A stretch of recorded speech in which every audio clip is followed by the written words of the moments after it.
노총 조직에 대해서 잠깐 말씀드리겠습니다. 잘 아시다시피 뒤에 말씀을 드리겠지만 우리 근현대사와 함께 이 땅에 노동운동이 시작됐습니다. 첫 번째 노총이라는 거고요. 노총을 구성하고 있는 것은 우리 100만 조합원이기도 하지만 회원조합이라고 하는 산별입니다. 산별.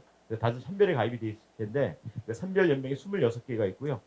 전국에 16개의 광역 시도지역본부들 그리고 기초자치단체라고 하는 시군구 단위죠. 여기에 53개의 지역본부가 있습니다. 총 조합원은 작년 말 현재 103만 명 정도에 이르고 있다. 이렇게 있습니다. 단위 노동자 숫자는 3,600개 가까이 이루고 있고요. 우리나라 현재 단위 노동조합 숫자가 대략 한 5천 개가 좀 넘습니다. 그러니까 대다수가 이제 한국노총에 가입되어 있다 이렇게 생각하시면 될 것 같습니다. 제가 앞에서 이제 근현대사와 함께 출발을 했다라고 하는데 한국노총의 공식적인 나이는 지금 76세입니다. 76세. 그런데 실제 이것은 뭐 이제 그 발기인들 모여서 시작된 게 76년이 된 것이고 실제 이 땅의 노동자 운동이 처음으로 시작된 게 1892년도입니다. 1892년도 여기 인천의 부두 노동자들이 그 일제가 아시다시피 그 당시에 개혁일에서 우리 한반도를 침탈해 들어왔었잖아요. 일본은 섬나라가 돼서 쌀이 부족한 나라입니다. 그러다 보니까 미국을 수탈해 갔어요. 쌀을 수탈해 가니까 이 부두에 이제 부두 노동자들이 출연하게 됐습니다. 그들이 처음으로다가 두랑군 노조라고 하는 노동조합을 결성을 했는데 이게 이제 현재 한국노총 26개 산별 중에서 항운노조가 있습니다. 항운노조. 항운노조의 전신입니다. 그렇게 보면 130년 정도가 이 땅에 노동조합이 처음으로 출연해서 만들어졌다. 그게 이제 한국노총의 뿌리다 이렇게 보시면 될 것 같습니다. 시작은 그렇고요. 뭐 뒤에 이제 이렇게 슬라이드라 쭉 보여드린 것처럼 참 굴곡의 역사를 같이 살아왔습니다. 특히 나라를 빼앗기고 나서 일제 식민지 시기에서는 한국의 노동조합 운동이 독립운동과 같이 전개됐던 바들이 있고요. 해방되고 나서 안타깝게도 남북이 분단되고 나서 이념의 갈등이 있었고 그때 이제 한국노총의 전신인 대한노총이 설립이 돼서 진행됐던 바들이 있습니다. 현재 이르게 됐다 이렇게 간단하게 말씀을 드리겠습니다. 자, 노동이 하다 무엇을 했겠습니까? 우리 노동이 그동안에. 예? 자, 보여드리겠습니다. 제가 이제 뭐 빼곡히 여기다 이제 글씨를 써놨는데 뭐냐면 이 노동자 운동이 단순히 현장에서 임금 인상 올리고 노동 조건 개선하는 데 만족한 것이 아니라 전체적인 우리 한국의 노동자 운동 자체는 여기 써놓은 것처럼 통일운동도 하고 투쟁도 하고 연대도 하고 뭐 많은 일을 해놨다는 겁니다. 그래서 압축적으로 써보면 노총이 그동안 만든 세상의 변화가 있는데 노동시간 단축으로 일생활 가정을 우리가 만들어냈고 최저임금으로다 빈곤을 줄였고 산업안전 보건활동을 통해서 현장에서 죽지 않고 일할 권리를 확보해냈다. 이런 겁니다. 그런 일을 보자고 한다면 노동은 뗄래야 뗄 수 없는 노동자라고 한다면 당연히 우리는 기계가 아니니까 일정 시간 쉬어야 되고 행복하게 삶을 유지해 나가야 될 의무가 있는 거잖아요. 그걸 지켜나가는 것이 바로 이 자리에 계시는 우리 새내기 노조 간부님들의 역할이 아닌가 싶습니다.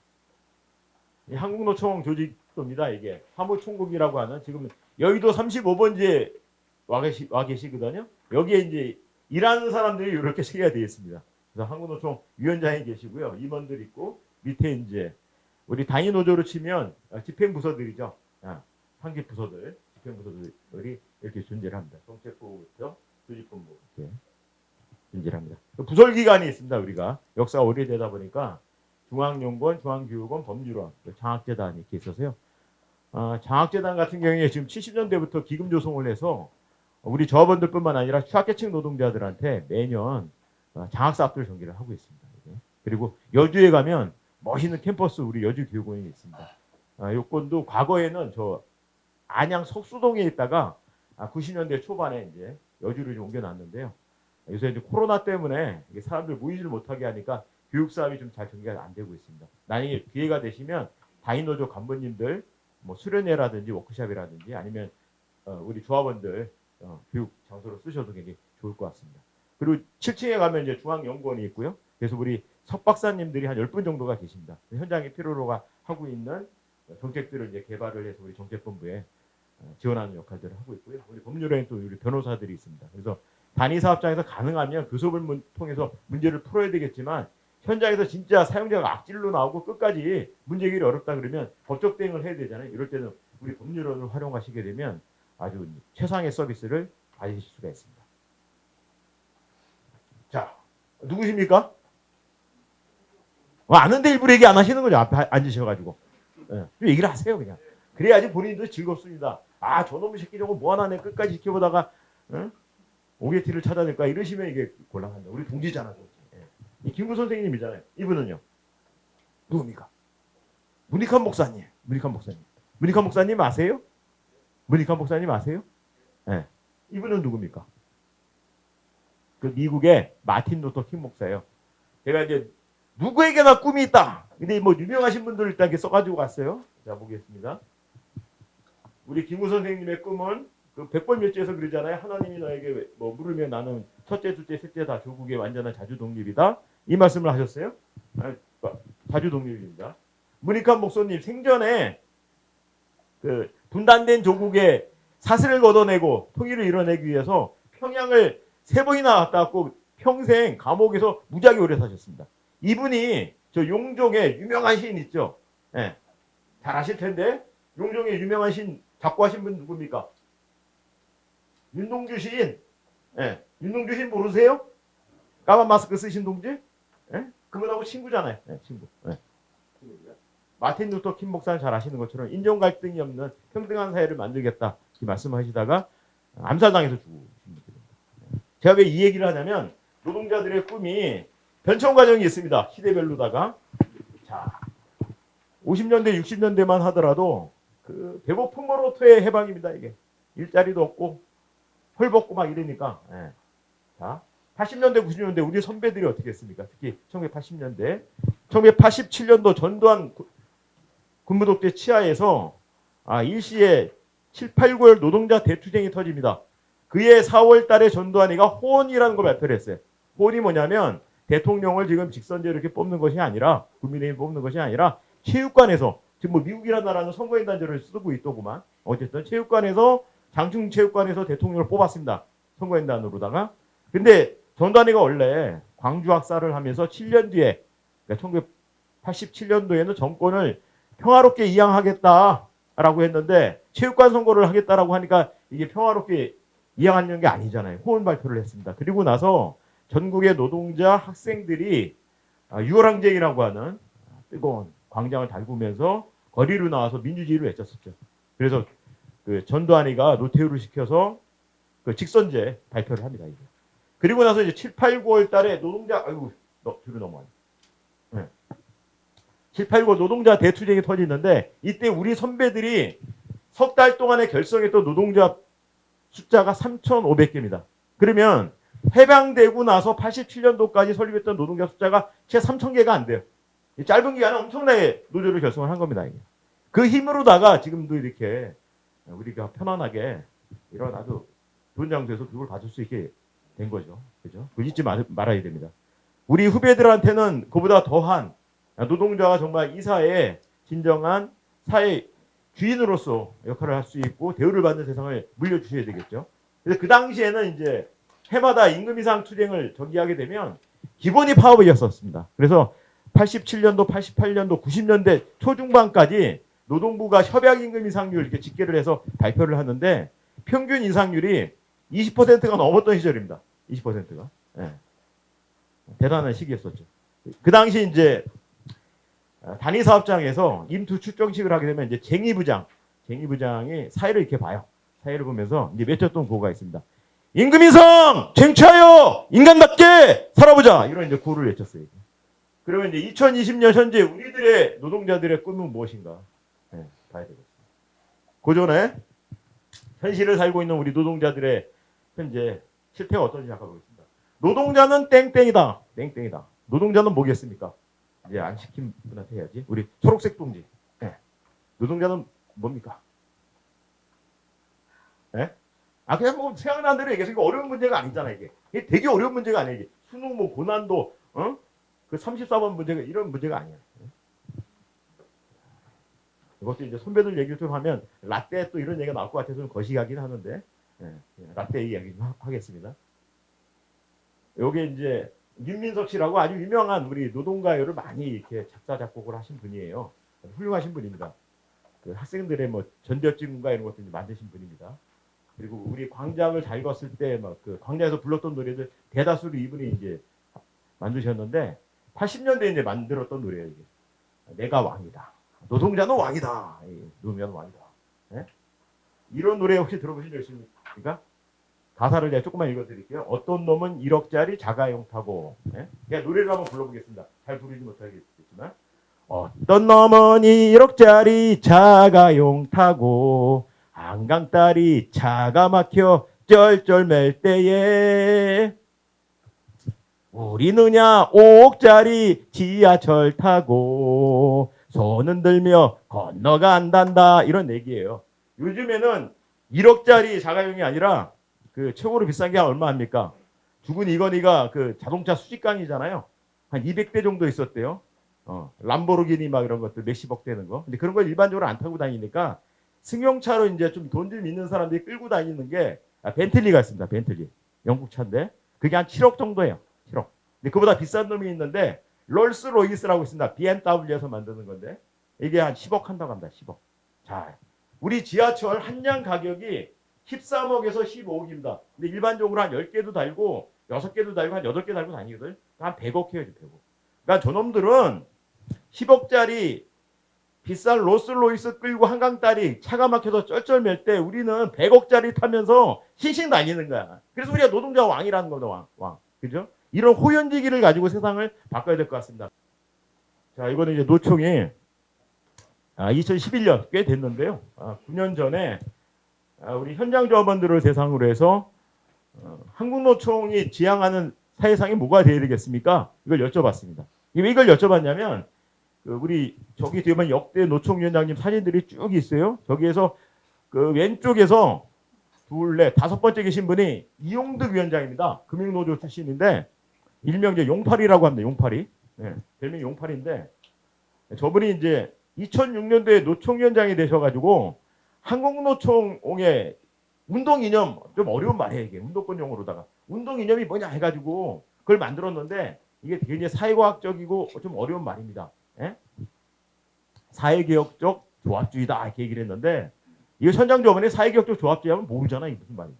그래서 그래 쉽게 2011년에 다시 노총위원장이 돼요 저분이. 그래서 미래전략이라는 걸 짜는데 그때 현장 조합원들한테 여쭤본 겁니다. 한국노총이 지향하는 미래사회가 뭐가 돼야 되겠습니까? 라고 했더니 평등복지사회를 얘기를 합니다. 평등복지사회. 가장 많이. 그래서 현재 한국노총이 노동이 존중되는 평등복지 통일국가를 한국노총이 지향하는 운동 이념의 상이다. 이렇게 우리가 알기 쉽게 표현을 했습니다. 이거를 이제 2017년에 민주당 문재인 대통령이 그대로 이거를 로열티 안 받고 그냥 쓰라고 그랬습니다. 베껴 가서 국정과제로 씁니다. 노동존중사회라고.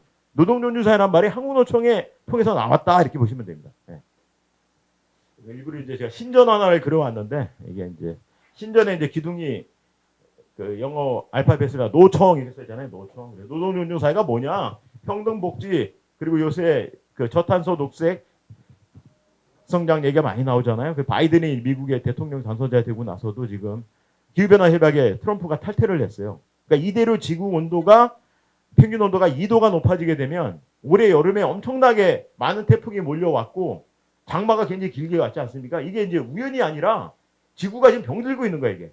너무 많은 탄소를 내뿜으니까 지구가 뜨거워져 가지고 얘가 정신을 못 차리는 거거든요. 근데 2도가 더 높아지게 되면 절망적인 상황이 온답니다. 우리 75억 인구 중에 절반이 죽는데요, 이게. 그래서 이 녹색도 굉장히 중요한 문제입니다. 이런 이제 중요한 아젠다들을 해결하기 위해서 7대 목표를 정했고 외부 환경 변화와 관련해서 주동적으로 노총이 치고 나가겠다. 이걸 이제 선언한 겁니다. 자, 그 상급단체 한국노총이 하는 역할이 뭐냐? 앞에서 말씀드렸던 것처럼 노동자가 주인이 되는 노동존중 평등복지 통일국가 건설을 위해서 매진을 합니다. 뭐 그것을 달성시키기 위한 수단이 필요하죠. 수단이. 뭘 어떻게 되느냐. 첫 번째, 참여 전략. 세 가지 방법이 있는데 참여 전략이 있습니다. 참여 전략은 뭐냐면 말 그대로 상급단체다 보니까 상급단체의 교섭 당사자는 우리 각 회사의 사장님하고 교섭할 수가 없잖아요. 노총이. 물론 이제 아주 악질 자본가가 나오게 되면 노총이 개입을 해서 그 문제 풀기 위해서 집중적으로 싸움을 합니다. 근데 그런 경우는 흔하지가 않고 노총이 상대하는 건 이제 보통 정부나 중앙 사용자 단체를 상대로 이제 저희가 상대를 하잖아요. 참여 전략이 있습니다. 가장 대표적인 참여 전략은 문재인 정부의 사회적 대화라고 하는 경제사회 노동위원회가 있는데 여기서 중앙 노동단체로서 교섭을 이제 하는 거죠. 그래서 우리 노동자들과 관련되어 있는 노동의제들, 사회복지 정책들, 세제 이런 중요한 정책들을 관련돼서 정부를 상대로 논의를 하고 결정을 합니다. 예를 들면 이제 아이로라고 있어요. 아이로 국제노동기구 제네바에 있습니다. 아이로가 만들어진 지 지금 101년이 됐는데 아이로는 국제노사정 기구예요. 그래서 유일하게 유엔 산하의 국제기구들은 정부가 회원이거든요. 근데 아이로 국제노동기구만 그 회원이 정부뿐만 아니라 노총도 회원입니다. 노총. 그래서 1년에 한 번씩 총회 가서 노총위원장이 한국의 노동 문제를 역설하시고 전 세계 각 나라 이제 노동자들한테 이제 말씀을 하시는 거죠. 네. 마찬가지로 이제 한국의 노사정 기구는 그 경제사회 노동위원회다 이렇게 보시면 될 것 같고요. 또 하나는 주요한 정부 정책들을 각종 위원회들이 있습니다. 대표적으로 이제 고용노동부와 관련된 노동 관련된 이제 위원회들이 있는데 최저임금을 결정하는 문제라든지 고용보험을 결정하는 뭐 고용보험위원회라는 이런 위원회가 있고요. 우리 건강보험, 국민연금 다 사회보험이잖아요. 뭐 산재보험 이런 사회보험과 관련돼서는 각 정부 부처, 보건복지부, 기재부를 뭐 상대로 해서 노총이 다 협상을 하고 문제 정리를 합니다. 네. 그래서 노총이 참여하고 있는 전체 정부위원회 숫자가 우리 지역본부까지 합치게 되면 약 한 150개 정도가 됩니다. 두 번째는 협상만 하는 게 아니라 안 되면 우리도 싸움을 하죠. 당연히 투쟁을 합니다. 근데 노총은 함부로 아무 때나 깃발을 올리고 광장으로 몰려나와서 싸웁시다 얘기하지 않습니다. 노총이 깃발을 들고 광장에 나왔을 때 역사가 바뀌었습니다. 대표적으로 우리 선배들이 9697년도에 김영삼 YS가 그 임기 말년에 날치기 노동법이란 걸 합니다. 국회에서. 네. 그래서 그 당시 이제 우리가 그 도저히 수용할 수 없는 정리해고제, 변형근로제 막 이런 것들을 죄다 다 국회에서 날치기로 통과시켜 버려요. 그때 한국노총위원장 저기 자리 보면 되게 잘생기신 분이 있는데 여기서 하니까 이런 장점이 있네요. 예. 왼쪽에서 둘, 넷, 여섯, 일곱 번째. 잘생겼죠? 신성기 닮았죠? 저분. 박인상 위원장입니다. 예. 금속 출신이신데. 저 양반이 당시 노총위원장을 하시면서 YS에 맞서서 총파업선언을 합니다. 그리고 당시는 이게 서슬퍼런 YS 문민정부라고 하지만 희귀였었어요. 그래서 노총위원장도 막 그런 거 선언하게 되면 잡아갑니다. 그러니까 이제 노총위원장이 당시 민주노총 초대위원장이 권영길 위원장이었었는데 그 양반하고 둘이 명동성당에 들어가서 천막을 치고 이렇게 들어갑니다. 그래서 거기서 보면 천막농성을 하시면 이렇게 담배를 나눠 피는 사진이 있는데 이게 이제 외신까지 타서 로이터 통신이 뽑은 한국 최고의 사진 여기까지 뽑히고 그랬었어요. 이게. 어쨌든 당시 총파업 선언을 하고 나서 YS 굴복을 시킵니다. 1월 달에 YS가 백기투항하면서 대통령 거부권 행사를 통해서 그거를 없었던 거로 이제 정리를 했었죠. 자, 그리고 또 언제 또 싸웁니까, 우리가? 가장 대표적으로 박근혜 탄핵 때 한국노총이 참여를 했습니다. 민주노총도 참여를 했고, 박근혜를 역사상 처음으로다가 대통령 자리에서 끌어내렸지 않습니까? 노총이 깃발을 들고 나면 세상이 바뀐다. 이런 거죠. 또 하나 이제 연대 전략입니다. 연대 전략은 뭐냐면, 우리가 목소리를 내더라도 혼자 목소리를 내는 것보다 주변에 우군들이 많으면 그 목소리가 더 커지고 정부나 이쪽에서 더 귀 기울여서 듣겠죠. 그래서 우리 한국노총을 중심으로 해서 시민사회 단체들 그리고 빈민들, 농민들 같이 연대를 사업을 합니다. 예를 들면 이제 최저임금 인상을 위해서 최저임금 연대라는 걸 만들었는데 여기에는 한국노총, 민주노총뿐만 아니라 제시민사회 단체들이 쭉 다 들어와 있습니다. 청년단체들, 여성단체들 다 들어와 있고요. 최근에 이제 경제민주화 그저께가 11월 9일이잖아요.